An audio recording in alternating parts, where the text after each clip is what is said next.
أعوذ بالله من الشيطان الرجيم بسم الله الرحمن الرحيم يا أيها الذين آمنوا إذا نودي للصلاة من يوم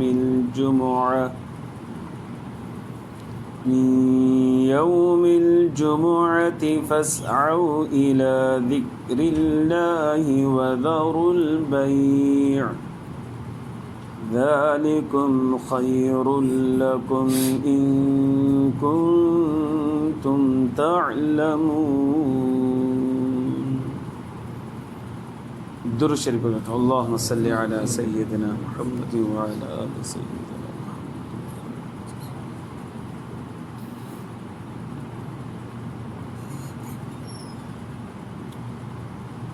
मुझा मुअज़्ज़ज़ मोहतरम ऐं मुकर्रम मुजाहिद ऐं मुवाहिद भाइरो दोस्तों ऐं बुज़ुर्गो, जॾहिं ॿ बरकतूं या ॿ रहमतूं गॾिजी वञनि त उहो बरकत में इज़ाफ़े जो सबबु आहे, रहमत में इज़ाफ़े जो सबबु आहे, न कि अज़ाब जो सबबु. इहा ॻाल्हि ॿुधाइण जी इन करे ज़रूरत पई जो 2006 में या 7 में या 8 में यादि न आहे, हिकिड़ो ॾींहुं अहिड़ो थियो हुयो जो साॻियो ॾींहुं ईद जो बि हो ऐं साॻियो ॾींहुं वरी जुमे जो बि हो. जुमे ते ईद हुई. पोइ उन साल खे मूंखे सुठे नमूने सां यादि आहे. माण्हू चवनि पिया साईं हीउ साल ॻरो थींदो, छो जे करे 2 ईदूं थियूं. 2 ईदूं माना साल ॻरो थींदो. ऐं इत्तेफ़ाक़ सां उन ॾींहुं 2 मशहूर शख़्सियात जो इंतकाल थियो. नुसरत फ़तेह अली ख़ान जो बि इंतकाल थियो हुयो ऐं सरमद सिंधी जो बि इंतकाल थियो. माण्हुनि खां असां पाण ॿुधोसीं त ॾिठो इहे वॾी वॾी शख़्सियात मरनि पियूं न. वजह इहा आहे जो साल ॻरो आहे, हिकु ॾींहं ते 2 ईदूं थियूं. जुमो बि ईद आहे, ईद बि ईद आहे. जुमे जे ॾींहुं ईद अचे माना साल ॻरो थींदो. मूंखे ॿुधायो अलाह साईं तव्हां अॻे हज नसीब फ़रमाए. हज ते मौलाना तारिक जमील सां मुलाक़ात थी वञे, तव्हां ख़ुशि थींदव या चवंदव भेण अज़ाब ईंदो? हज हिकिड़ी रहमत, मौलाना तारिक जमील सां मुलाक़ात अलॻि रहमत. हाणे तव्हां चवंदव भेण अलाह जो अज़ाब ईंदो, भेण 2 रहमतूं गॾिजियूं. ईअं थींदो आहे छा? ईद जे ॾींहुं आहे छा? हिकिड़े किताब में मूं पढ़ियो, माण्हुनि जो नज़रियो इहो आहे त ईद जुमे जे ॾींहुं जेकॾहिं अची वई त क़यामत जी निशानियुनि मंझां हिकिड़ी निशानी. इहो बि ग़लति. त क़यामत जी निशानी मंझां हिकिड़ी निशानी आहे त ईद जुमे वारे ॾींहुं. ईद नबी सल्लल्लाहु अलैहि वसल्लम जे दौर में बि आई, जुमे जे ॾींहुं ते आई. हज़रत उस्मान जे दौर में आई, जुमे जे ॾींहुं ते आई. ॿियनि सहाबा किराम जे दौर में आई, जुमे जे ॾींहुं ते आई. उन्हनि खे ख़राबु न सम्झो, ख़राबु अची करे तव्हां पाकिस्तान जे मुस्लमाननि सम्झो. असांजे दिमाग़ जो त अलाए छा तख़मीनो आहे. सफ़र साईं मनहूस महीनो आहे, हिन में सफ़र बि न कजो, शादी बि न कजो, सैरो सयाद बि न कजो, मरी वेंदव, सफ़ा लाह निकिरी वेंदव. मुज़म्मिलूं पढ़ायो त कुझु अज़ाब टरे न. अलाए किथे दुनिया जी पहुती आहे. असां इन ॻाल्हि में फाथा पिया आहियूं त मां फलाणो शइ मनूस आहे, फलाणो महीनो मनूस आहे, फलाणो ॾींहुं मनूस आहे. बेवकूफ़ी माण्हुनि मां निकिरे ई कोन थी. सम्झाए बीह रहिया आहियूं, थकिजी पिया आहियूं, सम्झ में ई ॻाल्हि कोन थी अचे. कंहिं बि पोयां सॾे वेठो, अब हाणे सॼो ॾींहुं ख़राबु थींदो. पोयां छो सॾी? हाणे जे कम लाइ वञा त इहो कमु ई कोन थींदो, पोयां छो सॾी? या कंहिं अहिड़े माण्हू खे ॾिसी छॾियोसीं जंहिंसां असांजो ठाह कोन्हे. सुबुह जो वञा पियो ऑफिस, कंहिंसां ठाह कोन, हुनजो सुबुह जो मुंहुं नज़र अची वियो, हाणे ॾींहुं सॼो ख़राबु गुज़रंदो, अॻियां अची वियो. इन खां पहिरीं त तो पंहिंजो बूथ ॾिठो जे मां तयारु थी पियो, आईने में पंहिंजो बूथ ॾिठो हुई. हाणे कमु न थिए न त उनजी तरफ़ां न भाइजांइ, पंहिंजे तरफ़ां भाइजांइ, भेण मूं पंहिंजो बूथ ॾिठो, ॾींहुं ख़राबु थी वियो. ईअं त चओ न कॾहिं. कुझु बि न आहे, सिर्फ़ु तवहमात ऐं ख़यालात आहिनि. इन जो हक़ीक़त सां को बि तालुक़ु कोन्हे. सुभाणे या परीं असां इंशाअल्लाह ईद थींदी, उहा जुमे जे ॾींहुं न आहे. पर जेकॾहिं अचे थी अलाह जी तरफ़ां रहमत आहे, बरकत आहे, अज़ाब ऐं वबा वग़ैरह कोन्हे. नबी सल्लल्लाहु अलैहि वसल्लम जंहिंजे दौर में हिकिड़े ॾींहं ते ईद ऐं जुमो गॾु थिया हुआ. हदीस मुबारका अन अबी हुरैरा रज़ी अल्लाहु अन्हु इज्तमा ईदान अला अहद रसूलिल्लाह सल्लल्लाहु अलैहि वसल्लम. सुननुल कुबरा जे अंदरि रिवायत आहे नबी सल्लल्लाहु अलैहि वसल्लम जे दौर में 2 ईदूं गॾिजी पयूं. ईद उल फित्र ईद उल ज़ुहा न, ॿ ईदूं गॾिजी पियूं, माना जुमे जो ॾींहुं बि ईद आहे ऐं ईद उल फित्र जो ॾींहुं बि ईद आहे, ॿ ईदूं गॾिजी पियूं। अलाह जे रसूल सल्लल्लाहु अलैहि वसल्लम हुनखे ख़राबु न चयो। इयास बिन अबी रमला शामी उहो चए थो मां हज़रत माविया रज़ी अल्लाह ताला वटि वियुसि। हज़रत माविया रज़ी अल्लाह न हज़रत ज़ैद बिन अरकम सां रज़ी अल्लाह सां कचहरी पिया कनि, गॾिजी वेठा हुजनि। सवाल कयो हज़रत माविया, क़ाल अशहदत मअ रसूलिल्लाह सल्लल्लाहु अलैहि वसल्लम ईदैनी इज्तमअ फी यौमिन, छा हाज़िर थी तूं हाज़िर हुए नबी सल्लल्लाहु अलैहि वसल्लम जे दौर में इन हाल में जो हिकिड़े ॾींहं ते ॿ ईदूं जमा थी हुजनि, माना जुमे जो ईद वारो ॾींहुं ऐं ईद वारो ॾींहुं बि, जुमो बि ईद आहे, इहे ॿई गॾु थिया हुजनि, तूं उन नबी साईं जे दौर में अहिड़ो कोन्हे ॾिठो? हज़रत माविया फरमाए थो ज़ैद बिन अरकम बि, क़ाल नअम, अबू दाऊद शरीफ़ जी रिवायत आहे, हज़रत ज़ैद बिन अरकम फरमाए हा मूं ॾिठो नबी साईं जे दौर में ॿ ईदूं गॾु थियूं हिकिड़े ॾींहं ते। तूं नई ॻाल्हि कोन्हे त असांजे दौर में थिए थी त माना अज़ाब थींदो, नबी साईं जे दौर में त ॿियो मसइलो न न न, इहे ईदूं पहिरियां बि ईअं थींदियूं।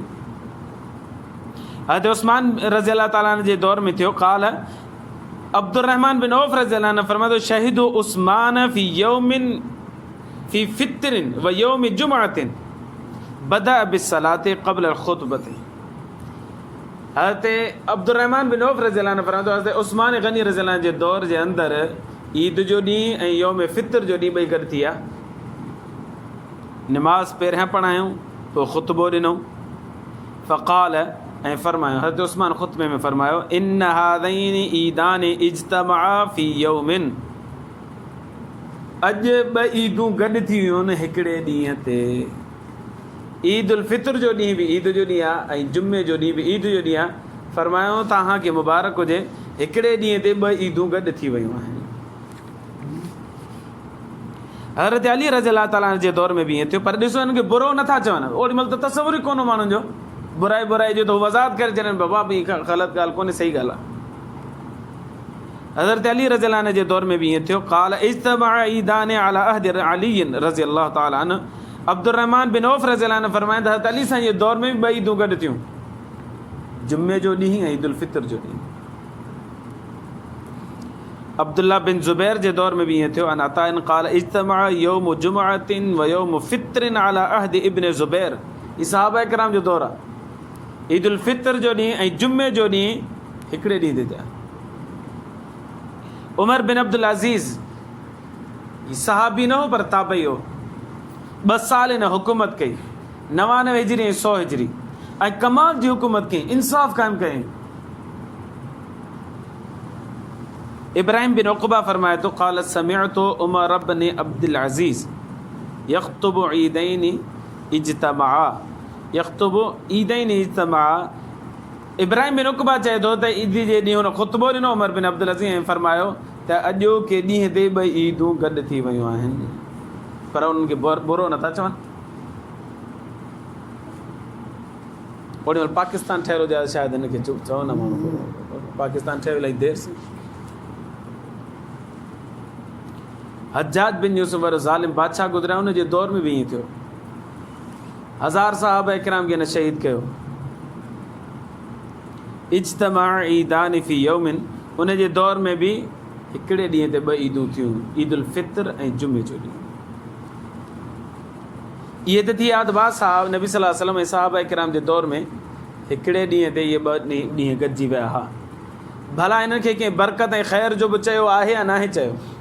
सोचण जहिड़ी ॻाल्हि आहे। मूंखे ॿुधायो, ईद जे ॾींहुं ईद निमाज़ पढ़ंदा आहियूं, जुमे जे ॾींहुं ख़ासि जुमे जी निमाज़ पढ़ंदा आहियूं। निमाज़ अज़ाब आहे या सवाब आहे? निमाज़ अज़ाब आहे या रहमत आहे?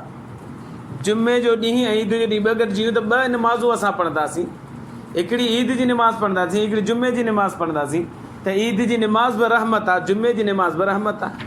नंबर 1। नंबर 2, ईद जो बि ख़ुतबो थींदो आहे, जुमे जो बि ख़ुतबो थींदो आहे। हूअं आम ॾींहंनि में ख़ुतबो ई कोन्हे। ख़ुतबे में छा थींदो आहे? अल्लाह जी तारीफ़ थींदी आहे, नबी साईं जी तारीफ़ थींदी आहे ऐं नेकी जो हुकुम कबो आहे, बुराई खां रोकबो आहे। ईद उल फित्र वारे ॾींहुं बि ईअं कबो आहे ऐं जुमे वारे ॾींहुं बि ईअं ख़ुतबे जे अंदरि ईअं कबो आहे। मूंखे ॿुधायो, इहे भलाई जा कम आहिनि या बुराई जा कम आहिनि? भलाई जा कम आहिनि। पोइ इहो अज़ाब जो सबबु कीअं बणिजी सघिजे थो पियो? साल बाबा ॻरो थींदो, माण्हू मरंदा, अलाए छा थींदो, अज़ाब ईंदो ई थींदो।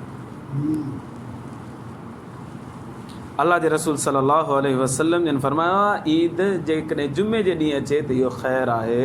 हदीस मुबारक ॿुधो। अन ज़कवान क़ाल इज्तमा ईदान अला अहद रसूलिल्लाह सल्लल्लाहु अलैहि वसल्लम। ज़कवान फरमाए थो पियो त नबी सल्लल्लाहु अलैहि वसल्लम जे दौर में ॿ ईदूं गॾिजियूं। कहिड़ियूं कहिड़ियूं? फितरुन व जुमअतुन। ईद उल फितर जो ॾींहुं ऐं जुमे जो ॾींहुं ॿई गॾिजी विया।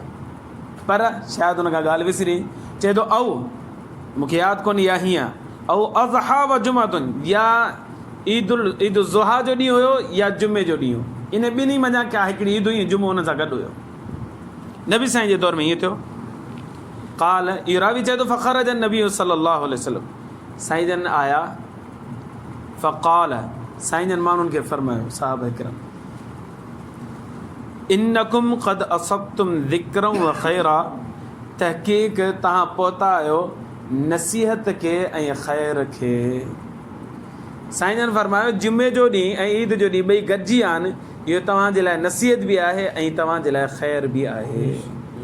अल्लाह जो रसूल सल्लल्लाहु अलैहि वसल्लम जंहिं शइ खे ख़ैर फरमाए ऐं पाकिस्तान जो सादो मुसलमान उनखे अज़ाब ऐं ॻोरो चए, ख़राबु चवे, बदकिस्मती न आहे त बाक़ी चए।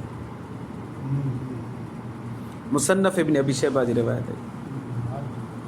लिहाज़ा जुमे जो ॾींहुं गॾिजी वञे ऐं ईद जो ॾींहुं गॾिजी वञे त इहो बाइस रहमत आहे, बाइस अज़ाब न आहे। मसइलो को दरपेश हुजे माण्हू आलिमनि खां पुछे, पंहिंजे तरफ़ां फ़तवा न ठोके। ॿी हदीस मुबारक आहे इब्न उमर रज़ी अल्लाहु अन्हुमा क़ाल इज्तमा ईदान अला अहद रसूलिल्लाह सल्लल्लाहु अलैहि वसल्लम यौम फित्रिन व जुमअतुन। अब्दुल्लाह बिन उमर रज़ी अल्लाहु अन्हु फरमाइंदा नबी करीम सल्लल्लाहु अलैहि वसल्लम जे दौर में ॿ ईदूं गॾिजी पियूं, ईद उल फितर ऐं जुमे जो ॾींहुं ॿई गॾिजी पिया। फसल्ला बिहिम रसूलुल्लाह सल्लल्लाहु अलैहि वसल्लम सलातल ईद। पाण करीम सल्लल्लाहु अलैहि वसल्लम पहिरियों ईद जी नमाज़ पढ़ाई, यकीनन सुबुह जो पहिरियों ईद जी नमाज़ थींदी आहे।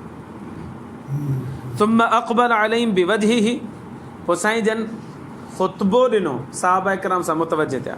फ़क़ाल, ऐं फरमायो या अय्युहन्नास इन्नकुम क़द असबतुम ख़ैरन व अजरा। ए दुनिया जा इंसानो, तहक़ीक़ तव्हां पहुता आहियो ख़ैर खे ऐं अजर खे। जुमे जो ॾींहुं आहे, ईद उल फितर जो ॾींहुं आहे, ॿई गॾिजी पिया। साईं जन ख़िताब फरमायो जुमे में, ईद में बयानु फरमायो, उन में फरमायो तव्हां भलारा आहियो, तव्हांजे लाइ ख़ैर ऐं बरकत ॿई गॾिजी पिया। अजर ऐं सवाबु तव्हांजे लाइ गॾिजी पियो आहे। हिकिड़े ॾींहं ते तव्हांखे ॿई कमु मिली वेंदा, ॿई आसान थी वेंदा। लिहाज़ा ईद उल फितर जे ॾींहं ते जेकॾहिं जुमे जे ॾींहं ते ईद उल फितर थिए थी पई त इहा ख़राबु न आहे, बल्कि जुमे जे करे उनखे 4 चंड लॻी था वञनि, ख़ैर जो सबबु बणिजी वञे, बरकत जो बि सबबु बणिजी वञे। आख़िरी ॻाल्हि ॿुधायां, फ़ुक़हा किराम लिखियो आहे, इमाम शामी रहमतुल्लाह अलैह लिखियो आहे, फ़क़ी वॾो बुज़ुर्ग अल्लाह जो, उन अहिड़ी अजीब ॻाल्हि लिखी, फरमायो त सालनि में बहितरीनु ॾींहुं यौम अरफ़ा जो ॾींहुं आहे, 9 ज़ुल्हज, जंहिं ॾींहुं ते हाजी सगोरा हज पढ़ंदा आहिनि, वक़ूफ़ अरफ़ा कंदा। फरमायो भलारे में भलारो ॾींहुं आहे। क़ाल अफ़ज़लुल अय्याम यौम अरफ़ा, ॾींहंनि में बहितरीनु ॾींहुं जेको आहे अरफ़ा जो ॾींहुं आहे, 9 ज़ुल्हज। इज़ा वाफ़क़ यौमुल जुमअती, जेकॾहिं उहो मुवाफ़िक़त करे थो जुमे जे ॾींहं सां, माना जुमे जे ॾींहं ते 9 ज़ुल्हज थिए थी पई, वहुव अफ़ज़लु मिन 70 हज्जतिन, पोइ इहो 70 हजनि खां वधीक ॾींहुं बहितर बणिजी थो वञे। अरफ़ा जो ॾींहुं अफ़ज़ल तरीन ॾींहुं आहे, पर जुमे जे ॾींहुं जेकॾहिं अरफ़ा जो ॾींहुं थो थिए त 70 हजनि खां वधीक बहितर ॾींहुं थो थी वञे। उहे 70 हज फ़ी ग़ैरि हज्जतिन फ़ी ग़ैरि जुमअतिन, जेके जुमे खां अलावा योम अरफ़ा अचे थो पियो, त उहे 70 हज मिलायो, उहे वधीक न आहिनि बनिस्बत उन ॾींहं जे जेको योम अरफ़ा जुमे जे ॾींहुं अचे थो, त इहो हिकिड़ो ॾींहुं 70 हजनि खां वधीक बहितर थी थो वञे। त जुमे जे ॾींहं में बि बरकत आहे, ईद जे ॾींहं में बि बरकत आहे। जॾहिं 2 बरकतूं वधंदियूं मिलंदियूं पाण में, त बरकत वधंदी, खुटंदी कोन, अज़ाब जो सबबु न बणंदी। अल्लाह खां दुआ आहे अल्लाह ईमान जी ज़िंदगी ईमान ते मौत नसीब फरमाए। व आख़िर दावाना अनिल हम्दुलिल्लाहि रब्बिल आलमीन।